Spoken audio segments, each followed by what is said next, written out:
આમ આદમી પાર્ટી અને એના નેતાઓની વધતી લોકપ્રિયતાથી ભાજપ એટલું ગભરાઈ ગયું છે કે નિમ્ન કક્ષાની રાજનીતિ ઉપર ભાજપ ઉતરી આવ્યું છે.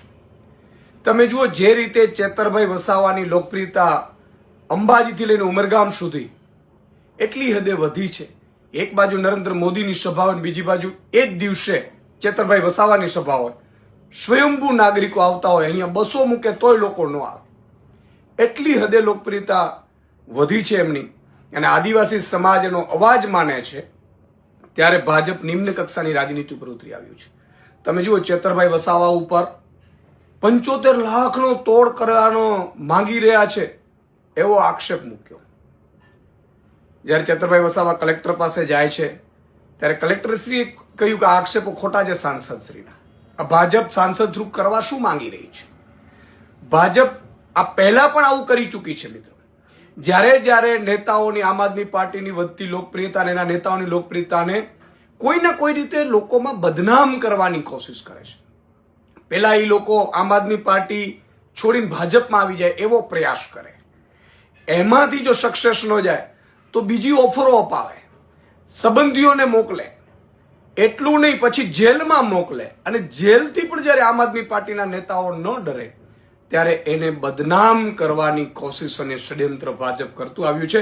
એ ગુજરાતની જનતા જાણી ગઈ છે. તમે જુઓ, આ પહેલા પણ મારી ઉપર પણ ભાજપે દારૂ પીધો છે અને છેડતી કરી છે, આવી નિમ્ન કક્ષાની રાજનીતિ કરીને આક્ષેપો કર્યા હતા. ભાજપની પૂરા ગુજરાતમાં કિરકિરી થઈ ગઈ હતી. મેં ક્યારેય જિંદગીમાં દારૂ નથી પીધો, દારૂને અડવાનું નથી. હું વ્યસન મુક્તિ અભિયાન ચલાવું છું. સાથે સાથે કોઈ કમલમમાં અમે જ્યારે પેપર ફૂટ્યું હતું ને, અમે લગભગ 96 લોકો, ભાઈઓ બહેનો અમે હતા, અમે સાથે જઈએ તો કોઈ દારૂ પીને જાય હંગામો કરવા માટે. છેડતીઓની ફરિયાદ અમારા ઉપર કરે કે તમે બહેનોની છેડતીઓ કરી છે કમલમમાં આવીને. કેટલી નિમ્ન કક્ષાની, એટલે કોઈ પણ રીતે બદનામ કરવાની કોશિશ. હમણાં તમે જુઓ, ગોપાલભાઈ ઇટાલિયા ઉપર તમે જૂતું વાયા કોંગ્રેસ ફેંકાવડાવ્યું કે જેથી કરીને એક માહોલ એવો જાય કે ભાઈ ઓહો, આના ઉપર તો જૂતા પડે છે. અમે ગુજરાતની જનતાના દિલમાં છીએ. પણ તમે જે રીતે રાજનીતિ નિમ્ન કક્ષાની કરી રહ્યા છો, તમને ભાજપના કાર્યકર્તાઓ જ હવે છોડી રહ્યા છે. તમે જુઓ, હજારોની સંખ્યામાં તમે એક આરોપ મૂકો છો અને હજારોની સંખ્યામાં ભાજપના કાર્યકર્તાઓ, જે અદના કાર્યકર્તાઓ, જે સાચા કાર્યકર્તાઓ છે, અટલ બિહારી વાજપેયીની ભાજપના કાર્યકર્તાઓ છે, એ છોડીને આવી રહ્યા છે. શું કામ? તમને તમારા પાર્ટી વાળા હવે સ્વીકારતા નથી. તમે ચારે બાજુ મોંઘવારી, ભ્રષ્ટાચાર, લૂંટ, હત્યા, બળાત્કાર, આમાં તો ચરમસીમાએ પહોંચાડી દીધું છે. કોઈને ન્યાય તો મળતું જ નથી. ઇવન ભાજપના કાર્યકર્તાઓની દીકરીઓના તમે રાત્રે સરઘસો કાઢો છો. એ હદે અત્યારે ભાજપથી બધા ઉભી ગયા છે. પ્રજા તો થાકી જ ગઈ છે, પરંતુ ભાજપના કાર્યકર્તાઓ સુધા થાકી ગયા છે. ત્યારે અમારા નેતાઓને બદનામ કરવાની જે કોશિશ થઈ રહી છે. તમે જો ચેતરભાઈની લોકપ્રિયતા વધે છે એટલે એના ઉપર તોડનો હવે આરોપ. હવે જો ખબર નહીં હવે તો બીજા કયા કયા આરોપો અમારા ઉપર મુકાશે. પરંતુ એટલી વાત નક્કી છે, સાંસદશ્રીને કહેવું છે કે તમે ધમકીઓ આપો છો રાજીનામાની. આ નાટક ભાજપ અને તમે અંદરો અંદર ખેલો છો, પ્રજા જાણે છે. સાચો આદિવાસી બોયલો ન ફરે.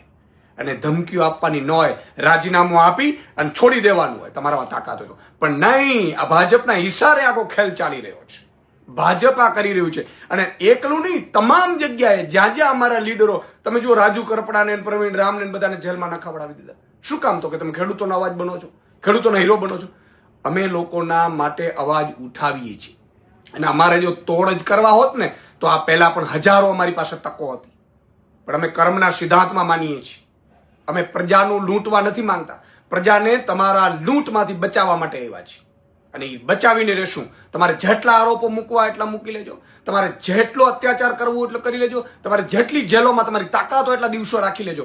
પરંતુ ગુજરાતની જનતા માટે અમે લડવા નીકળ્યા છે. આમ આદમી પાર્ટીના એક સૈનિક એ લડીને રહેશું અને તમારા અજગર જેવા ભાજપના બરડામાંથી ગુજરાતની જનતાને છોડાવીને રહેશું.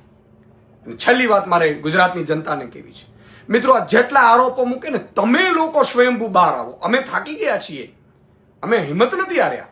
પણ જાતના આરોપો મૂકે તો તમે સ્વયંભૂ ગુજરાતની જનતાને કહું છું, ભાજપના લોકોને કોમેન્ટોથી જવાબ આપો. ભાજપના નેતાઓને વિડીયો બનાવડાવીને જવાબ આપો. એ લોકો તો 5-25 લોકોને રૂપિયા આપીને વિડીયો બનાવડાવે છે.